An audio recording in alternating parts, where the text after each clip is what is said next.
Welcome to Flat Earth Debate Live. I'm your host Nathan Oakley, and if you are new to this channel, or you've not done so already, then be sure to subscribe, hit the bell notification icon and join button if you'd like to become a Nathan Oakley 1980 channel member and keep up to date with the Flat Earth Debate. If you would like to support the channel, there is a super chat that runs alongside each of these shows while they are live, and there's also a PayPal, Patreon and crypto link in the info box below the video. Also below this video you can get £50 for swapping your UK electricity supplier to Octopus Energy. Most importantly, if you'd like to join the discussion, simply mute the page you are currently watching, then click the link in the info box below this video to join the panel and express your views on the nature of Earth. If you do join, please don't swear. If you do, you'll be ejected, and if you are, please don't try to rejoin the stream using sock accounts. You'll be warmly welcomed back on the next stream. Please also share the show on social media. Sharing the show obviously increases the live audience, but this in turn increases the chances of a more diverse panel, so please share the show on Facebook and Twitter. One last time, if you're new to the channel or you've not done so already, then be sure to subscribe, hit the bell notification icon and join button to keep up to date with the Flat Earth Debate. Now we are joined by Arwin, Brian's Logic, Neil. We did have Father of a Stolen Child, but he seems to have vanished, and a whole bunch of people in Discord. So welcome, one and all. Hello, hello. Hello. Good afternoon. Morning. Hey, Nathan. Good morning. Very enthusiastic lot you are too. Any evidence of physical Earth curvature? Absolutely not. Curve function collapse. Have you seen my latest video, Nathan? I think I have, Brian. I think I have. You'll have to remind me what it is, but yes, I think I have. It's about airplanes and Something about to do- lift. Is it something For to an do with airplane? Wolfie? Sorry, Nathan? Is it something to do with Wolfie? Yes. Yes, I have seen it. Tell us all about it. Yeah, well, just because we're talking about our curve there. Well, an airplane needs thrust to fly forward, and it flies horizontally, but the thrust causes a pressure differential at the wings, and this causes lift. So that's how it basically needs, that's a big part of how it takes off. Not a whole part, but a big part of how it takes off. So lift is important. So you have thrust and lift against drag and weight, right? That's basically it. Now, the more thrust, the more lift. The more lift, the more tilt of the nose of the airplane. The more tilt the nose of the airplane has above horizontal. So all airplanes fly with their nose above horizontal because of lift. The lift causes this to happen. The thrust causes the pressure differential. The pressure differential causes the lift. The lift causes the nose of the airplane to tilt. The more thrust, the more lift, the more lift, the more the nose will tip up. So it's impossible for airplanes to be flying around due to that. I know we already knew that, but that's the actual reason for the audience why that is, why the nose is always above horizontal. So it's absolutely impossible for an airplane to be flying around a curved Earth. And my next video, I won't say what it is, but in my next video, if I'm correct about something, will absolutely destroy the whole thing. This is something Adam Meakin covered extensively, and did all the maths for it. It might be worth getting in touch with him and just getting a few of his slides off him, because he's done all the maths already. Are you talking about to do with lifts? Yeah, basically the angle of well, it's actually called angle of attack when it's detailing with planes. It's where I got the terminology from when detailing foreshortening. But that aside, he's detailing the exact same argument, which is to say that based on the angle of attack, you nose up and not descending around a sphere. But he had some tricky maths about it because they presumably responded or refuted what he was saying, and then he came back with the slightly more advanced or adjusted maths. But he's gone through the whole shebang in that argument because it's not a new argument. I'm not decrying what you're doing or what you're saying. I'm just saying that Adam's well worth getting in touch with on that score, because he's got it all figured out in the most literal terms. Figured out as in he's got the maths for it. Yeah, well, no, I know about angle of attack and trim and all these things, but the video I made, the whole point of it is to keep it very simple. It's that the nose of the plane can fly with the nose down below horizontal because then it won't have any lift. If it won't have any lift, it can't overcome weight. That means it's falling out of the sky. So I know what Adam did, and Adam also did. I know Adam also did another demonstration of how accelerometers never change their direction of down. Once they're set to 0 or whatever, they don't change their direction of down on a flight, which they would have to do on a globe, because they would have to change their direction of down. There'd be no way around it. Correct. But the point I'm making with this video, I'm keeping it, because rather than going into too many different topics, I wanted to just keep it very, very simple, just on thrust, drag, weight, and lift, and how lift, the plane can't fly with its nose below horizontal, because lift makes it impossible. Lift causes that. The plane can't lift in the air without lift. I see. So your argument is that in respect of aerodynamics and achieving lift, it wouldn't be achievable for a sustainable flight if you were descending over a sphere edge. You wouldn't be achieving lift because you'd be nosing down. Well, the thing about it is that you have to, like, when you add thrust, you create more lift. And when you create more lift, you create more tilt of the nose. So the plane is always, once there's lift, the nose of the plane is always tilted above horizontal, always. It just depends on how much. The more thrust you have, the more, in basic terms, the more thrust, the more lift, the more lift, the more tilt of the nose. Lift is just basically entropy. It's high pressure wanting to go to low. That's what causes lift. Go ahead. Wait a second. Go ahead. Oh, okay. Now, I know that. Okay, I'll just say this. It looks eerily similar, like what you just described, right? The more thrust, the more lift. Well, it's the same way. It's like the difference between a barge and a speedboat, right? Speedboats are just nose up all the way, right? Like damn near do a backflip with the speedboat. Yeah, exactly. Well, basically, visually, yes, because the more force you have behind it, I'm not saying they do the same thing. Obviously, there's no propellers at the back of the airplane like they would be in the water, but it's the same thing. The more thrust you put into, the more power you put into the boat propellers, into the engines, the more the nose tips up in the air. So visually, it'd be the same thing. Yeah. So basically the same. But you can't. The plane won't fly without lift. And once there's lift, the nose is always above horizontal. So lift, basically, which is just basically entropy, a pressure differential, and the high pressure underneath the wings wanting to go to the lower pressure above, that basically debunks that you could ever fly with the nose below horizontal. Because as soon as you put the nose below horizontal, like, I mean, you can do that as a pilot. You can put the nose below horizontal, but you're going to career into the ground unless you correct it. And I've been on planes that they've done that, where they've actually just dropped an altitude with the nose, bringing the nose below horizontal. But that's only, and everyone has to be in their seats and strapped in and all that. But for basic cruising altitude and for takeoff, you need, and for landing, you need lift. There's a question from Sleeping Warrior. He says, ask Brian what causes the change in altitude of the plane. Is it velocity? ? Also, shout out to Will Gatson, who's joined as a member. Thank you very much indeed. Well, most of the time it's to do with power, or the amount of power they put, the thrust they give into the pilot puts into the plane, like into the engines. It's or the amount of thrust I'm not saying this right, but basically it's about thrust. You pull back on the power, and you will drop an altitude. That's how you drop an altitude. You have to pull back on the power, or you can force the nose below horizontal, and that will do it. But mostly they just pull back on power to drop altitude. Okay. So if they want to hold, see, this is another thing.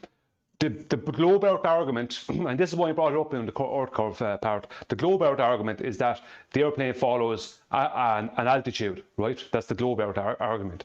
But that would mean that altitude has to follow the exact curvature of the Earth. But it can follow this exact line that's following the curvature of the Earth if the plane can only fly due to lift. It can't be doing it. It can't follow a curve down the way when it has to fly. When to fly horizontally, it's forced to have its nose above horizontal. It can't do the other thing. So it holding an altitude is a flat out proof, because it wouldn't be able to hold that altitude and still be flying horizontally with its nose above. Well, obviously not horizontally, but with its nose above horizontal. Because to fly in a horizontal manner, the nose of the plane has to be above horizontal. Well, and it always is above horizontal because it always needs lift. You understand what I mean? So it comes back to, without, like, lift causes this. So they can't, it makes it impossible. It's completely impossible. Okie doke. Let's move on. Any evidence of axial rotation of the Earth-based variety?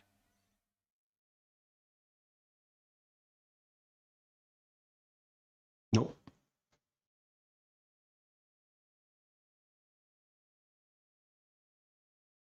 Where's my tumbleweed sound effect? Am I falling backwards? No. No, I'm not. No claims of dropping ball bearings in tall towers? No? Moving on. Any evidence of the distance to the sun? No. Nope. What is the sun? Nothing. Right. Somebody said yesterday it was a disc. Yes. That's just trying to describe what we see of it.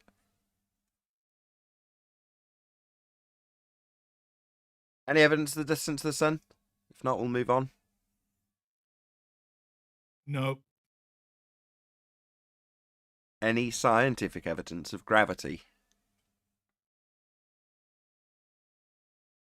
No. No scientific evidence of gravity. It's an apparent effect of acceleration in the 4D. If you can come up with scientific evidence for that, well done. So when Neil deGrasse Tyson drops the mic and claims gravity, what is he saying?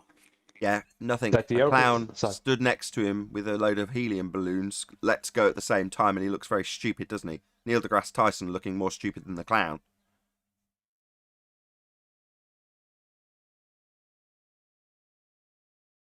Because things drop. He drops the microphone. Clown lets go of the balloons. Balloons go up into the studio lights.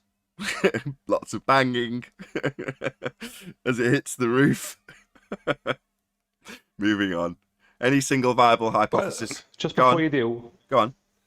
technically, just to answer what Neil is saying, technically, what Neil deGrasse Tyson is claiming there, at current, if we're using current terms, is that the Earth is coming up to meet the microphone. Really? Yeah. Yes, that's Einsteinian nonsense for you.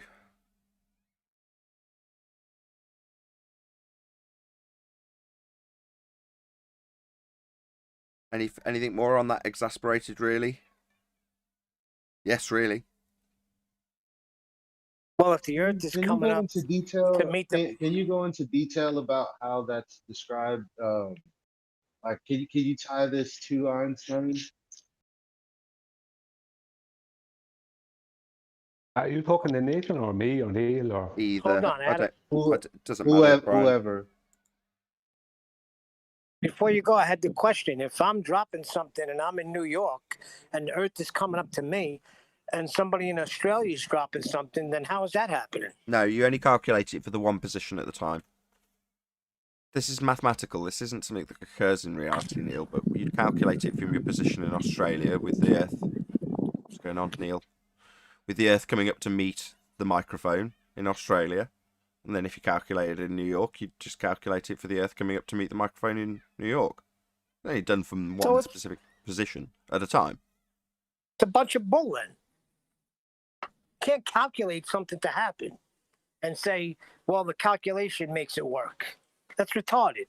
It's the word work that's the problem there. Work would imply that it's doing something physically. Well, it's not.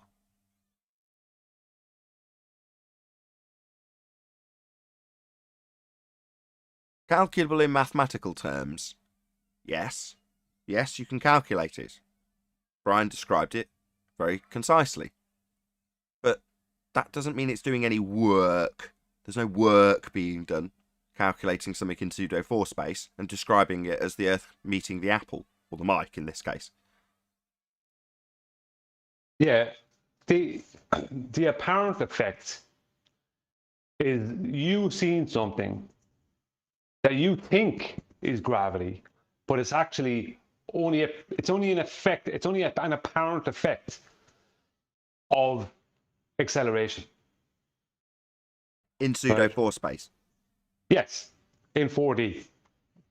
So if you're somewhere we don't witnessing live. anything that you think is gravity, you're actually only witnessing, according to Einstein, an apparent effect of acceleration in the 4D.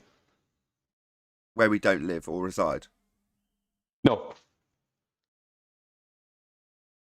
You're clear, Neil? We all good?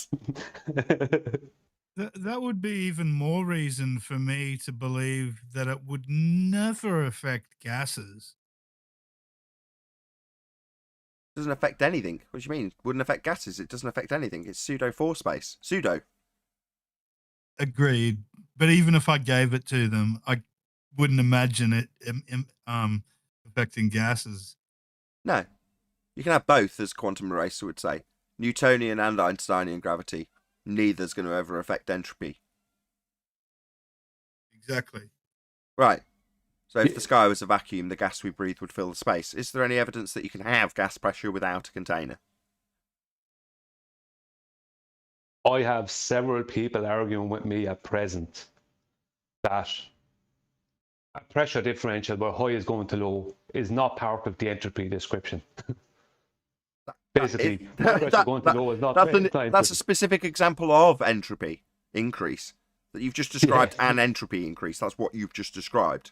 So then they're saying, no, that's not very specifically describable as an entropy increase. That's what they're saying to you. Then they're idiots. I had a guy told me turn on a fan and you'll see gas pressure out of container. Where'd you get the gas in the first place? At pressure Well, for you that's to my blow question. around.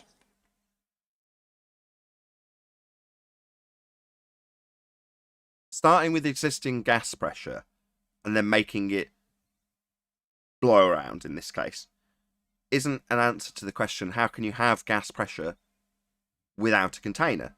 Well, if you say, well, if I just take some gas pressure, it's like, well, how have you got that in the first place? Now, if you're a fundamentalist religious zealot with a globe belief, you'll say, well, gravity holds it here. Well, as we've just discussed, no, it does not. It's not a force. Quote, Brian Cox, there isn't really a force of gravity at all. Quote, George Musa, gravity is not a force, end quote. Another quote from George Musa, literally, it's not a force, end quote. Speaking on gravity, George Musa. So no, it doesn't hold gas here. Well, what are we talking about entropy increase? Well, that's the hot to cold, high to low pressure in this case. Gas just fires off in all directions, right? That's what it does, till it hits something. Now, if there's nothing to hit, it just keeps going. So what's the gas going to do? What are these clouds going to do on this cartoon of a molten iron core? Well, the gas clouds would expand because they're high-pressure gas. And this is a low-pressure vacuum, according to the heliocentric religion, 10 to the minus 17 torr. So these high-pressure gases are going to want to expand until they hit something. And according to the heliocentric world, there's nothing to hit. So they'd expand out into the area known as a vacuum. We'd all be dead. Now, the sky's not a vacuum. Space is fake. Outer space, the sky vacuum, isn't real. It's akin to Narnia. It's an invented place that doesn't exist. So you can't take photos from there. You can't fall around in orbits there. You can't travel to rocks you think lights are through that medium. In other words, every single claim that has ever come from that place is fake. Yeah, the gases would never have gathered here in the first place. The matter itself that makes up the apparent spherical Earth would never have gathered together in the first place. Exactly. So when someone says, I just blow the gas pressure I'm utilising as a pre-existing, next to a vacuum, by the way, that gas that's here and the sky is automatically a vacuum by assumption, I can blow that around with a fan. And you go, hold on, how'd you get the gas pressure in the first place to blow around? Because that's the question. How can you have gas pressure without a container? Can you show us an example? Well, we've got it here on Earth. It's not expanding into the vacuum. This dude in this film needs a container to keep the gas inside his suit. The Earth, on the other hand, it's perfectly happy next to the vacuum of space without the gas, which is at high pressure, expanding to fill the volume. That doesn't happen. Why not? It's a violation of the second law of thermodynamics, entropy increase. Gas fills space, that's what it does. No, it doesn't. It doesn't fill our space, because our space has got photos of Earth as a sphere from it. So it's disallowed. You're not allowed to say that the place we've got the photos from isn't real. The sky is definitely as I suggest, because I've got people on a high wire on trapeze spinning around as they fall around a sphere, and I know it's a sphere because I've got a picture from the vacuum of space that we're arguing about. Who was that? I just want to. Chocolate. Hey, Chocolate.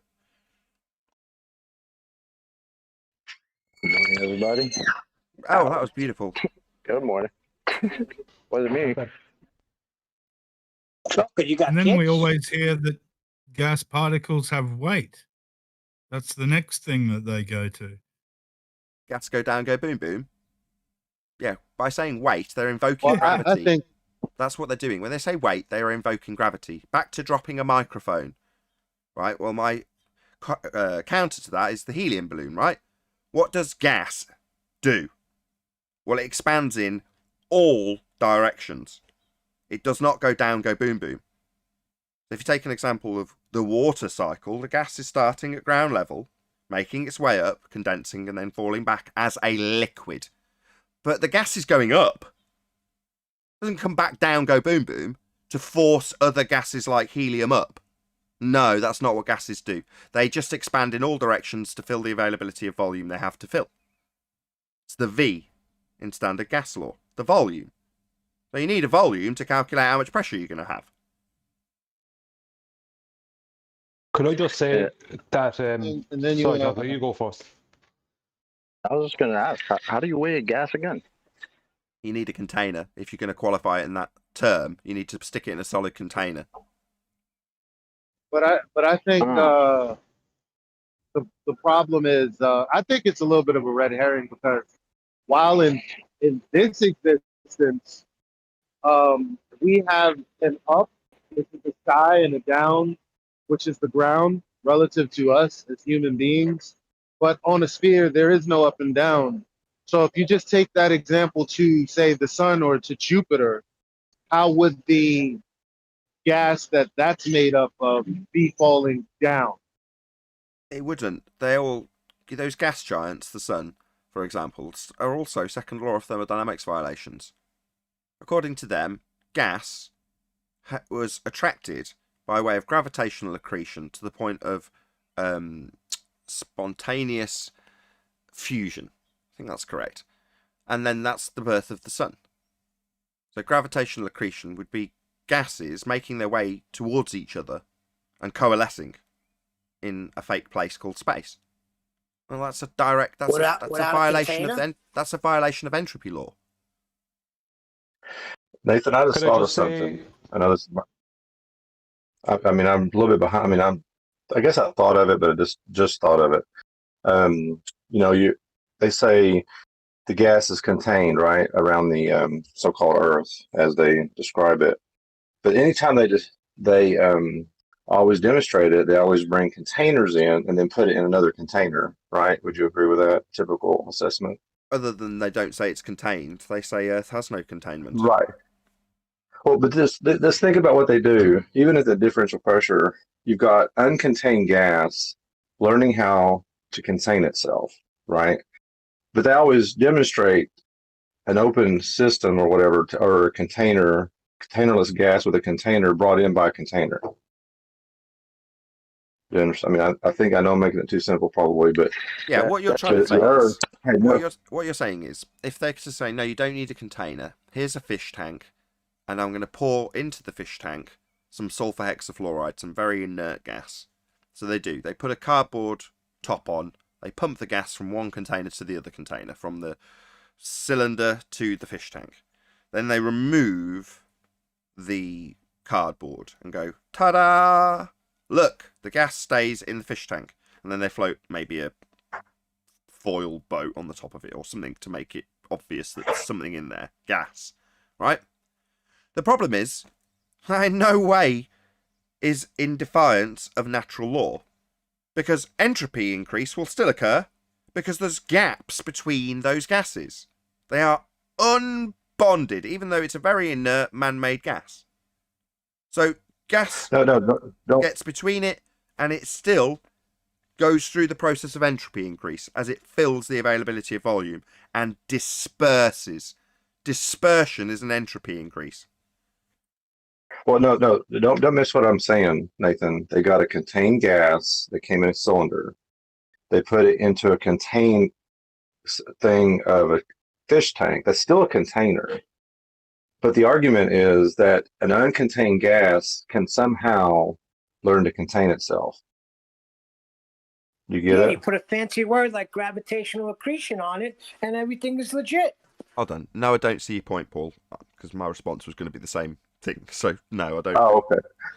Say it Well, I one more mean, time. obviously, how did so-called under the heliocentric model, how did stars form? An Gravitational accretion. uncontained gas, Gravitational accretion. right?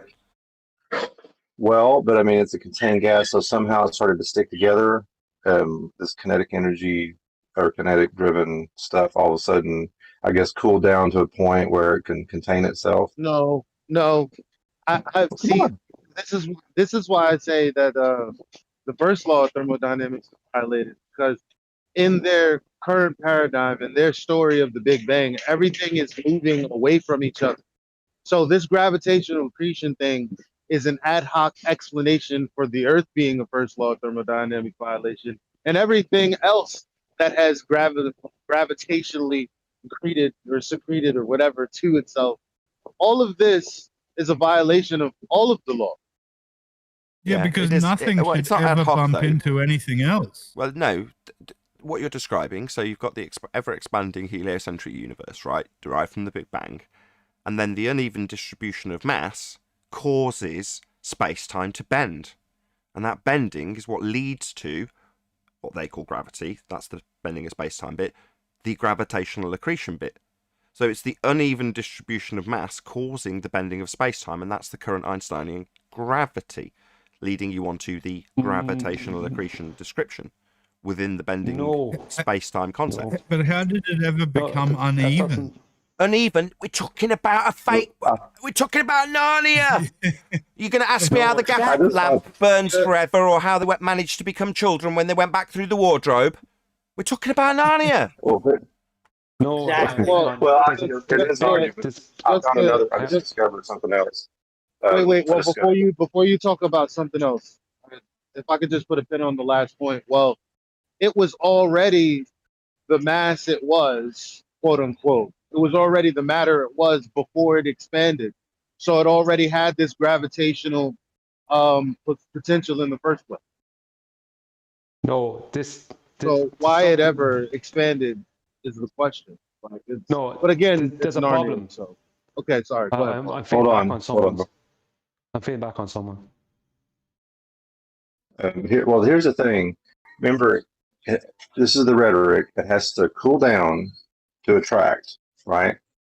But in their argument, because No. stars are hot, as it cools down to attract, fusion starts, so it starts to heat back up. No, That's but the it, logic. but it can't. No, but it I- can't I- cool. I but it can can't. solve Hold this on. problem. But it can't cool. It can't cool down, Paul. This is the point I I'm trying to know. make. If we're I agree. Brian, just expanding jump in there, into Brian. Just one at a time. frictionless Just Eli. environment, Hello? Just Eli. if it's expanding into a frictionless environment, then there's no way for the energy to radiate off of any of this material. Okay, everyone else, So it's stop. just gonna. Stop. Yeah. Everyone else, right. Brian will respond in a minute in terms of the actual rhetoric. However, I'm going to say it again, slower, right? Terms like heating, cooling, friction, yeah? They are physical terms. None of what's being described mathematically as heating, cooling, friction, time, bending are occurring in reality. This is all occurring in pseudo-Riemannian force space. That's length, breadth, depth, and time. A dimension that we do not inhabit.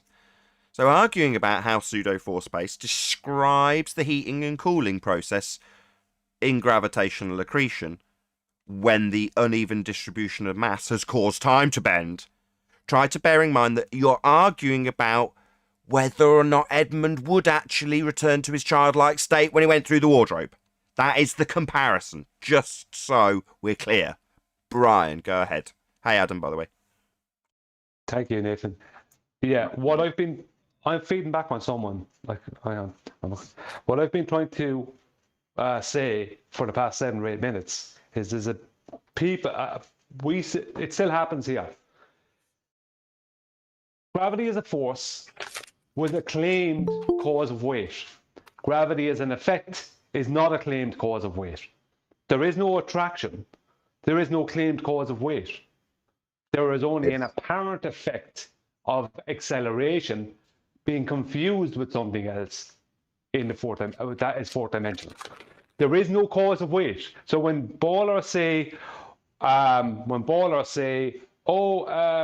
gas has weight, right? It means absolutely nothing, because in their rhetoric, there is no gravity as they think like gravity in their rhetoric since 1915 does not claim a cause of weight. That's out the window with gravity as a force. If there's no gravity as a force of attraction, there is no claimed cause of weight. Yeah, because he uses the word magnitude to describe weight. He uses the word because mass does have magnitude. Is magnitude a concept? Maybe, but it's just another way of describing the word weight. So is resistance like hold on, Brian. Hold on. Go ahead. Is it Dougie and Demuk? Demuk first. Demuk. Go ahead. Yeah, I was gonna say when you hold something in your hand and your hand's underneath it and you release it, that's just from the medium, right? How the medium resists that object. So when you move your hand, the thing will fall. All you did was remove resistance. So how the medium is what affects the resistance of the object, no matter what it is. That's how you have the density, you know what I mean? So it's the resistance of the medium. So if I sit you on a table, one more example, same thing, pull the table out from under your butt, I just took the resistance out from underneath your butt. Yeah, but what happens if you put it in a vacuum chamber when there is no medium? There isn't a vacuum chamber to put it in anywhere in nature. There isn't a vacuum chamber, what? There isn't a vacuum chamber anywhere in nature to put that in, buddy. Yeah, but why is it down, that though? doesn't exist. Why is it always that direction? It doesn't exist anywhere. It's a story. It isn't always down, and I don't think you inferred that it was. In a vacuum chamber, it is naked. Yeah, there's hold no on. down. No, it's not. I say hold on. There's no down on a ball. 5 times, hold on. Around Hello? 360. Hello? Can you not hear me? Saying hold on, and then fighting Arwen off as he sees it as his opportunity to jump in. Right. Bloody hellfire. Completely forgotten what my point was now. There's no down. Yeah, when... my God. Thank you, Brian. Yes, no down. So, although it didn't present itself as an opportunity when he was giving that description, you know, he's saying the resistance of the air wouldn't hold you if you pulled your stool away. But there's no opportunity for me to say, oh, and then the clown lets go of the helium balloon, because he hasn't left an opening to imply that it's only down. Yeah, down is actually towards the center of the globe or away from the center of the globe. It's like somebody knocking him out. Globe. Yeah. What are you talking about? Man. With gravity. Yeah, it's just structural support. Can we get Arwen back? Can we leave Baldwin, like, can he go on vacation or something for a little bit? Tell me Baldwin doesn't make you smile. Come on. What? He does, we need, right? we need a room. We should We be need a all right. room like I think in Baldwin's got his COVID jab this afternoon, so he'll be Hey, off, shut and the- we're left with Arwen. No way. Said Never. Baldwin, not Don't you. even joke about it. Even Baldwin would never take it. Even Because Baldwin. he actually Yeah, I think- likes thinking, you know? All right. He likes that. Okay, in the interest of Likes the ball. balance. Okay, stop. In the interest of balance, don't touch your face. The end of COVID is on the horizon. Flatten the curve. That's it.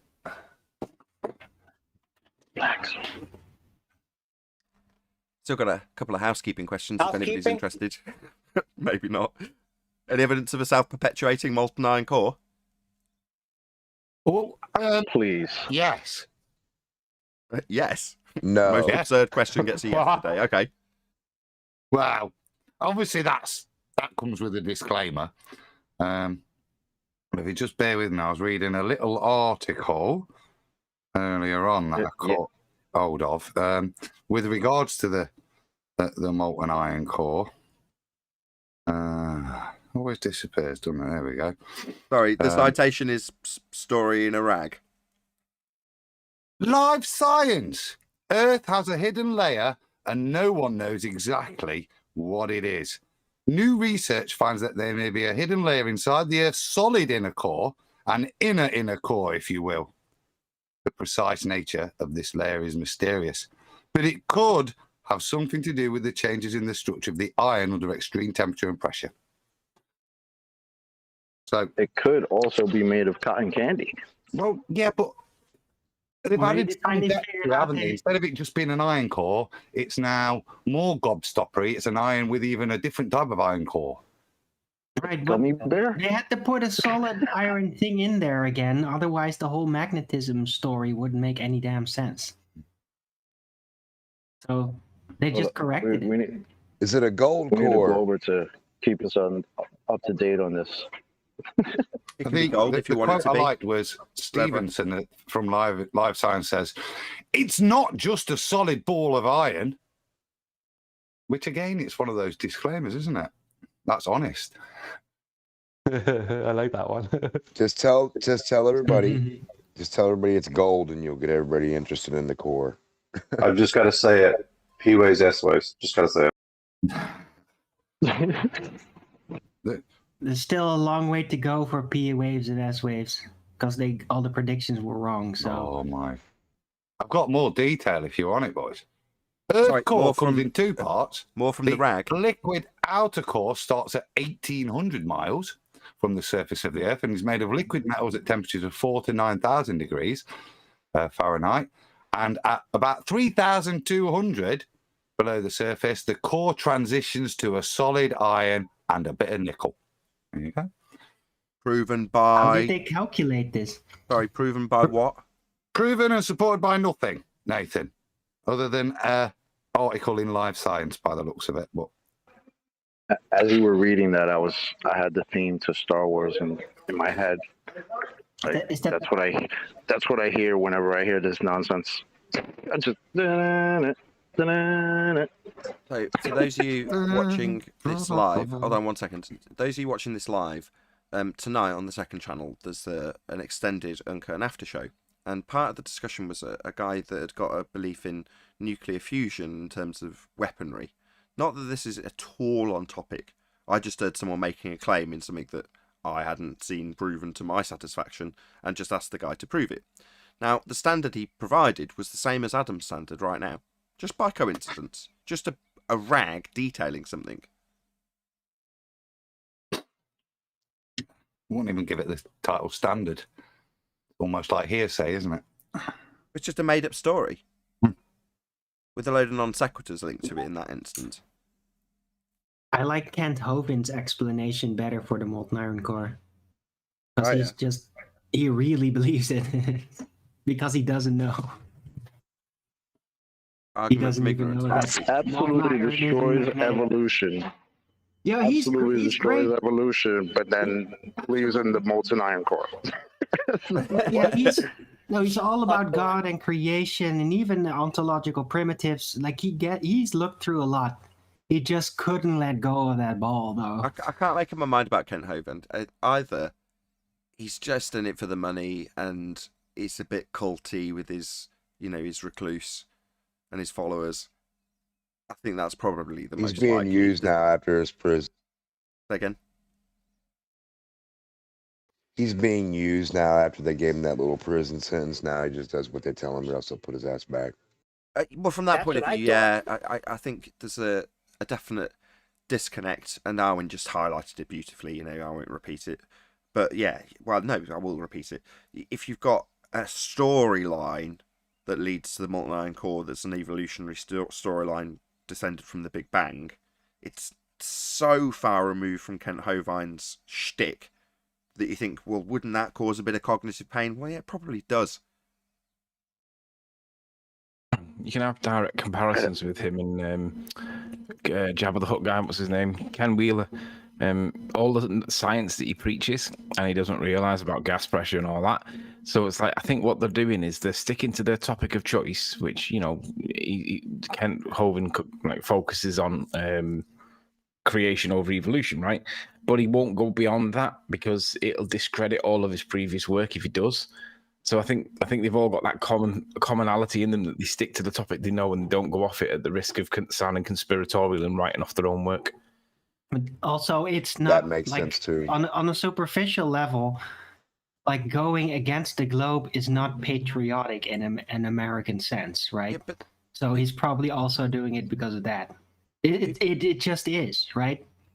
who's the guy who You're right, pretended? Owen. Officially, Sorry, just one sec. Who's the guy who pretended to be, or said he was Jesus on Wogan? What's his name? The lizard guy. David Icke. David Icke What? managed it. So I've seen a few videos now where initially just fobbed off the notion in terms of how it would, because I remember talking about this several years ago, maybe 5 years ago, and saying the same thing about him and going, well, he's got a whole series of books about the moon and it's very heliocentric orientated. When he discussed the flat earth, he's like, well, no, it could be a different shape. I don't know. And then he fobbed it off by saying something like it could be a dodecahedron or something like that. But then as I watched more from him that people were sending me, he didn't pigeonhole it into, no, this isn't possible. He seemed to get around it in a way that didn't say, no, I must be a heliocentrist. So I don't know how smart the guy is. I'm not a big fan of his, but by the same token, the way he positioned himself was to say, no, I'm in no way saying I'm just going to be attached to this because it's part of my story, if you will. right. He seemed to He be doesn't very... want to go there. Yeah, he didn't need to, though. He was like, yeah, I'm open to the idea, maybe I'll be convinced it could be anything. But by the same token, here's my bit of the video that I'm actually focused on. In other words, he managed to do it without offending me, which is very difficult. You know what I mean? That was about a year or more ago, I think, when I've heard it put in. He did exactly that. He skirted around, but almost left the door open with regards to answering it. It wasn't. He didn't poo-poo it, did he? But he didn't. I think what you're trying to say is You're talking about David Icke being asked about flat Earth? Yes. That's what you're talking about? Yes. Oh, okay. No, he bought it, Which he one wasn't even of them asked. were, He wasn't even to asked. his He bought state? it up of his own volition on one of his videos. Just bought it up, and he had no qualms about it. He didn't seem in any way concerned about it. He didn't seem like he was trying to poo-poo it or endorse it. There was nothing clippable. I couldn't trim something out and go, here you go, here's his take on it. He was very vague, but by the same token, he still managed to cover it. Now, maybe that's just a testament to his intelligence to manage to do that in that way, leave himself open, not manage to destroy a lot of his authorship in terms of his rhetoric, which is heliocentric based when he talks about things in the moon. So he managed to do that. Well, maybe he's just a very smart guy. I don't know. But like I'm saying, Alwyn's like, well, no, they've got to keep on that track because they'd have to relinquish a lot of their rhetoric. Well, David Icke didn't. Which one of them follow the false reality? Like one of them think it could be like simulated. Well, a couple of them probably do, but I just didn't know. I wasn't sure if David Icke does or not. Be more specific. Yeah, what do you mean simulated? I think he thinks it's simulated. Yep. Simulation that we live in, like David Icke. Yeah. So I mean, he could very well say it could be anything because if he does say the simulation thing, that's all I was pointing out. But so do I. It's all context, though, isn't it? Glad Adam's here in case I stumble and fumble over this subject. Yeah. When it comes to quantum mechanics, although we've been using diffraction against cats in terms of talking about the diffraction limit, angle of attack, foreshortening, reducing your angle to the deck, things like that.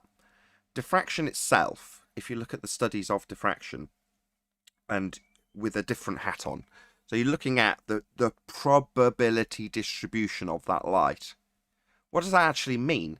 It means that until you come along and observe and know which path the light's taking, it only existed prior to it going through the slits, whichever one it went through, as a probability.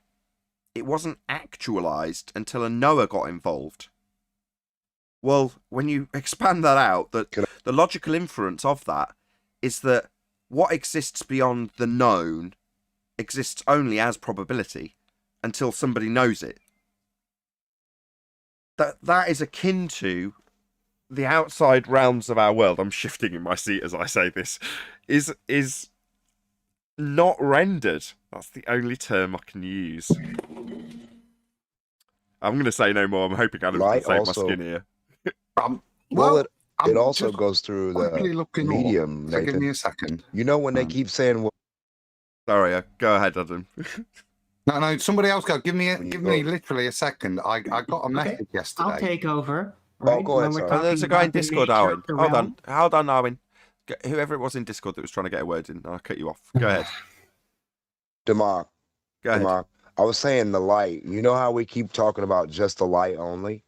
Well, isn't this light going through a medium that has reaction and action itself? Like the moisture, humidity, just the air itself that retains the light and gives us the ability to see it. See, because without the medium, you're not going to really see, like, you know what I mean? Like, without something to hit the light, you don't really see the light from the side view most of the time. So, like, the idea that we're just looking at light alone, we're missing the whole concept of the medium that it's in also. So, like a bubble, an air bubble in water, I'll be done, is an air bubble. It's a circle. And then, so like a particle or whatever. And then at the top, it makes a wave. Bust open becomes a wave. So the medium also has to do with everything we're talking about. Go ahead. You're misunderstanding wave function. But let me read this. This is no, from. I think everybody else is. We'll get into that shortly. Before Adam just pops his. No, we're not just talking about light. So the experiment in terms of the double slit has been scaled to physical matter, more physical than light in scale. So no, in the effect was the same. So firing matter through a double slit still gives you the wave function probability distribution, which can collapse.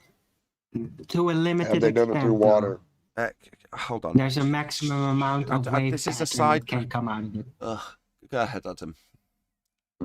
Just a quickie, because it was odd. I got sent this yesterday from Dave Rudge, who's one of your listeners in Australia, Perth.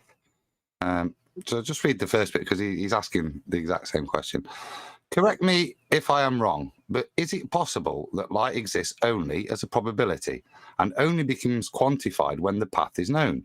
Therefore, it exists instantaneously and doesn't actually travel until we try to measure or quantify or measure it. Great question, and yes. Yeah. You got to have a definition of light at this point, haven't you? And this is where the problems start. Yes. And where the journey started, where the investigation started, and the you could call it the end. Not the end. That's such the wrong word to use. Journey. Can you repeat that, Adam, please? Repeat the question in a second. But the most fascinating part: listen to what he says about the journey of the light and whether or not it's got a path. This is biblical. Who can track the path of light? Just repeat the question. It's a great question. Correct me if I am wrong. But is it possible that light exists only as a probability and is only become quantified when the path is known?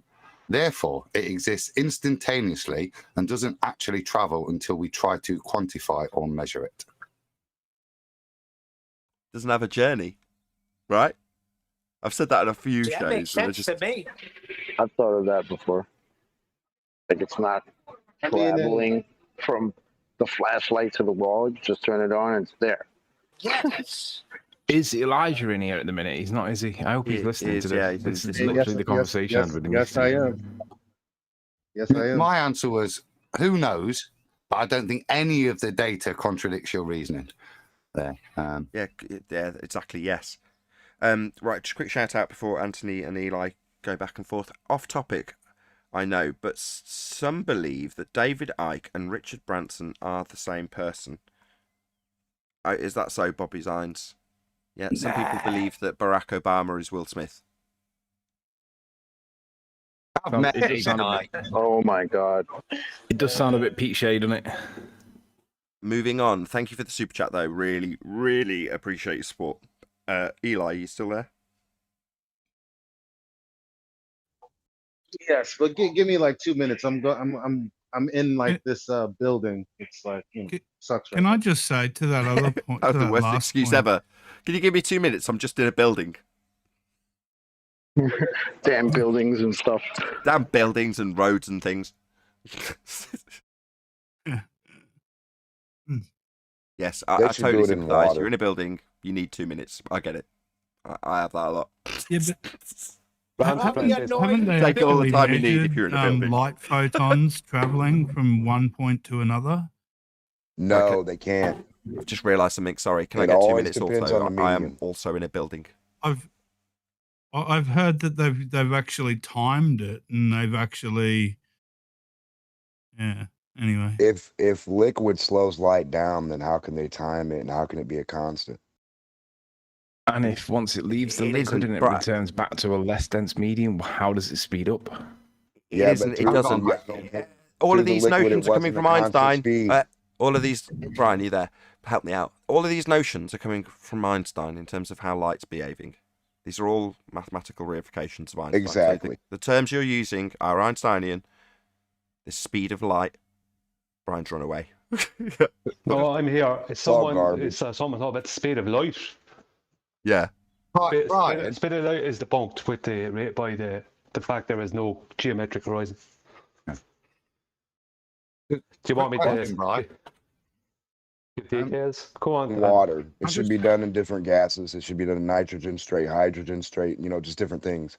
And then you should get the idea of what it does in different things too. Then if it acts different, then we'll see. Dimma. Yeah. This isn't going to change that there is no detectable speed, aka there is no point A to point B, aka regardless of the medium you're observing light to travel through, you can never say it's faster or slower. No, I just say it's- Specifically I don't. because I'm not talking about speed. I'm talking about the reaction, the double split. I'm not talking about the speed at all. I don't care about the speed. well, my Split, point split, wasn't double necessarily split, about double speed Yeah, There is no either, set but speed. just the fact that it actually travels from the source to wherever. The fact that it moves Just going to put a from disclaimer one in. destination to another. Being corrected by Paula. I'm blushing. So at Nathan Oakley, Job 38:35 talks about the path of lightning bolts, not just light, says Paula. Thank you for the correction. Much obliged. I don't know. It just seems weird though. Like if we look at a tree in the woods, is it going to fall different from when we're not there and it just falls anyway? Like just the observer, really. well, it's not the same. I mean, Like I'm you know, asking, like do you like think for the instance, tree's going to fall different? it's not the same. It's non sequitur. It's something reacting to It's you non noticing. sequitur because It's exactly the same. unlike watching a tree fall, unlike watching a tree fall. Sorry. When you look at the light from the sun or the moon as you're standing on a beach, to you, the observer, you think that the light is reaching you, while someone on the side of you is looking at you. There's no light meeting their feet, but it's meeting yours. That doesn't happen with a tree. It's like totally not a good analogy. So the tree or the light does what it does regardless whether you're there or not. What do you mean? Well, I'm saying it's non sequitur because unlike I'm a saying tree, you looking have at it this. doesn't make it react, Elijah. Why You're did looking you doesn't give you a interrupt reaction. what I was saying after you? That's my whole asked for- point. You're saying something different, buddy. You're saying You stuff asked that's for not what I'm talking about. clarification, though. I'm saying, do things react by you looking? That's my only question. That's all I want to know. No. You can cause wave function Okay, collapse by looking at something if it's only in existence as a probability distribution. Now, when I say on the edges of reality, it may not be rendered, which would be to say in that description that you two are arguing about, does a tree beyond the reality that we know make a sound when it falls? What's the answer? There is no tree. What? Right. It's beyond what you know. It doesn't exist to you. No, what can be known, not what you know. That is to say that if a tree exists and it is known to exist within our reality, it will always exist. It's not going to disappear from physical reality. That's not going to happen. In other words, once things are in existence, they don't just pop out of reality and become a probability. When things are actualized, that's it. They can't then become... It would be a violation of the second law. It would be a reverse of entropy to say it will become in existence as a probability when it's already in existence as an actuality. That doesn't happen. But on the edges of our reality, then yeah, you've got nothing but probability. Unrendered reality. Nothing but possibility. Right, no magic. That doesn't mean trees disappear or that they don't make a sound when they fall. Well, that doesn't mean that. Right, but that doesn't make light do things when you look at it either. It's going to do it regardless. Or whether you notice it or not. I mean, it's the same. So wait, really you're saying bizarre. that if a tree falls in the woods and you're not there to hear it, it don't make a sound? Am I misunderstanding something? Does No, make a I'm sound, saying you're the just not tree there to hear falls. it. No, I'm saying the tree falls, buddy. I'm saying the light does what it does, and the tree's going to do what it do, regardless where you're at or what you're doing.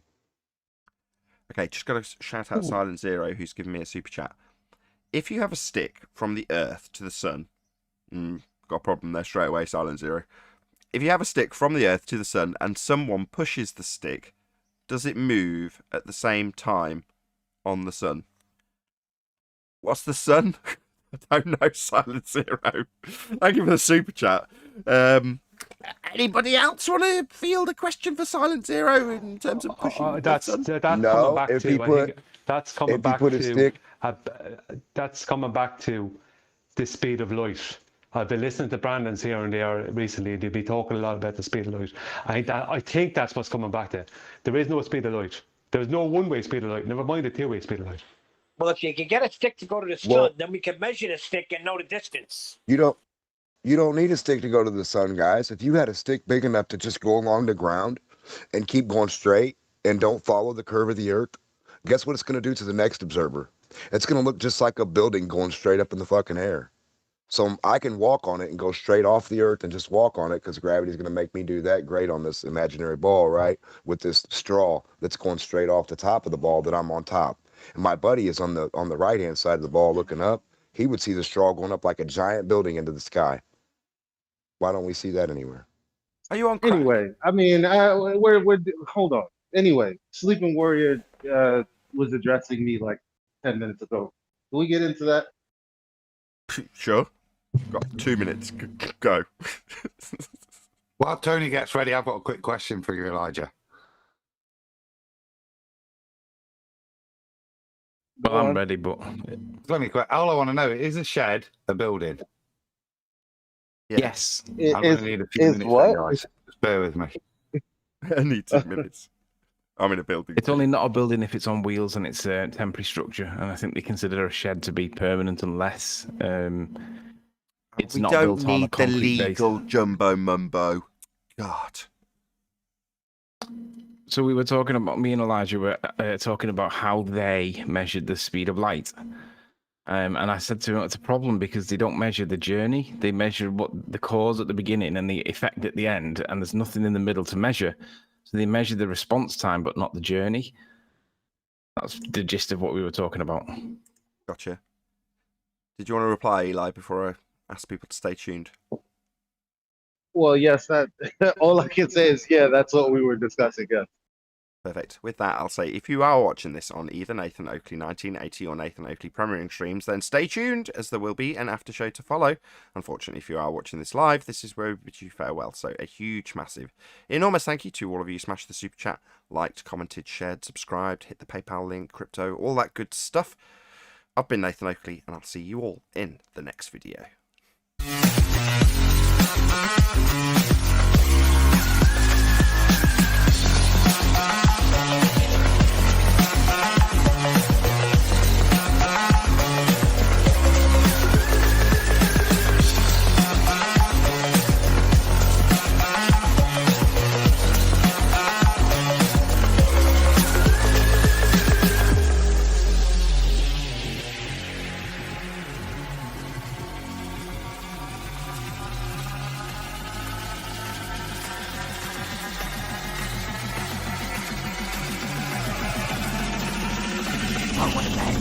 What a lovely day!